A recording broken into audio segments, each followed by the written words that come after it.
And here is part 3 of 365 Days of Prayer. This one has the fewest mistakes, I guess you could say, because I learned a lot with the other two, but I did not attempt a hardcover yet. I still need to work on my skills and precision before I try the hardcover again. And I need to watch the hardcover book videos again because because as you saw from the previous video, that process did not go well. Okay, so this one I also decorated the cover. It is soft cover. I decorated the cover with stickers and Mod Podge in keeping with the theme, which is black, pink, roses, butterflies, and hearts.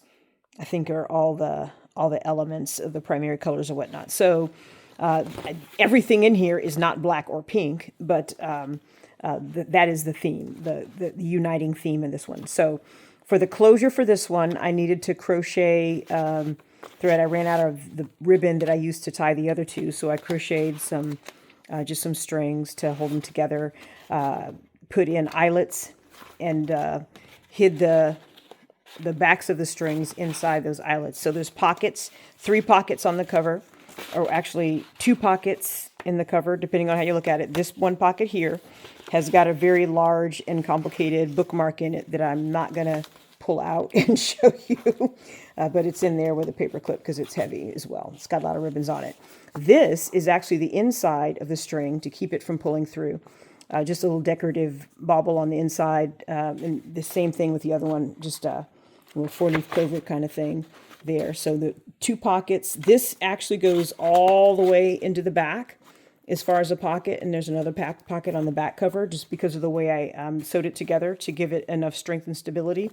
But you wouldn't necessarily want to stuff something in there depending on what you had. So the bookmark is the only thing stuffed in this part right here, and an embossed card with some writing note cards to write on is here. And actually, I think I'm going to attach this to the top just to keep it a little bit more stable. The back is also decorated with stickers. I'll show you that before I forget. Okay, so again, same theme. I am primarily sewing corners onto the pages that are either decorated or are embossed, and putting note cards inside those pockets for writing prayers on, or writing journaling stuff on if you want to use it as a journal instead of a prayer journal. So not going to talk much. I did most of the talking and description in part 1, so I'm not going to oversell the stuff that's in the pockets. You'll see the stuff that's in the pockets. I did put more cards behind each one in case longer prayers are called for.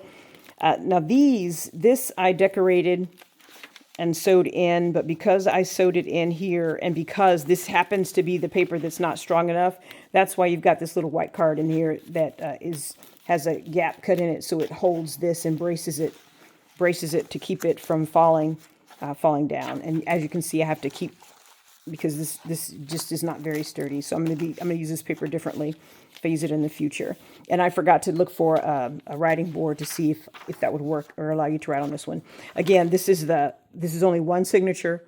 This is the 4th signature that I cut out of the first one that I showed in part 1 in order to make it less chunky. It was absolutely ridiculous before I edited it. So again, you've got paper with pockets and little note cards that you can write on, occasional pages that you can write on if you so choose, different decorative elements and whatnot. The only real ephemera, I guess you could say, in these journals, in this whole set, is the paper clips and the embossed papers that you can't really write on. The pocket there. And some of them are the penguin paper clips, which are absolutely adorable, but not terribly functional. So they're decorative in these.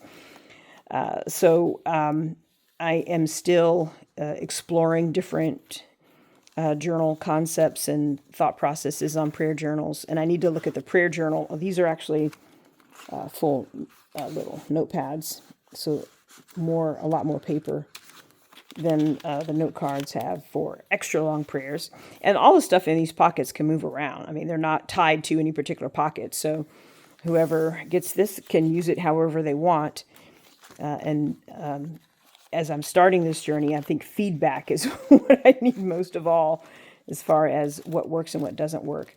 For people who would want to actually write in the journal and don't like having the separable elements and whatnot, one of the other bound journals the Coptic bound journals that I put together, would probably be more their speed. And the ironic thing is, I prefer journals that you just write in, not with the decorative elements, but the person I made this for prefers decorative elements and interactive elements and whatnot. So this is the 2 pockets. The top is open here and here on the back cover. And again, this is also technically a front cover pocket, but like I said, it goes all the way to the back just because of the way the cover is sewn. So single signature, 1 signature, and then a lot of stuffing, and the crocheted ties. Hold on. Crocheted ties that gives you basically room for this one to even expand even further, because you got a lot. I mean, it's roomy on purpose because I know how fat it is now, and I know how fat it could get based on the fact that it used to be one of 4 signatures in a different book.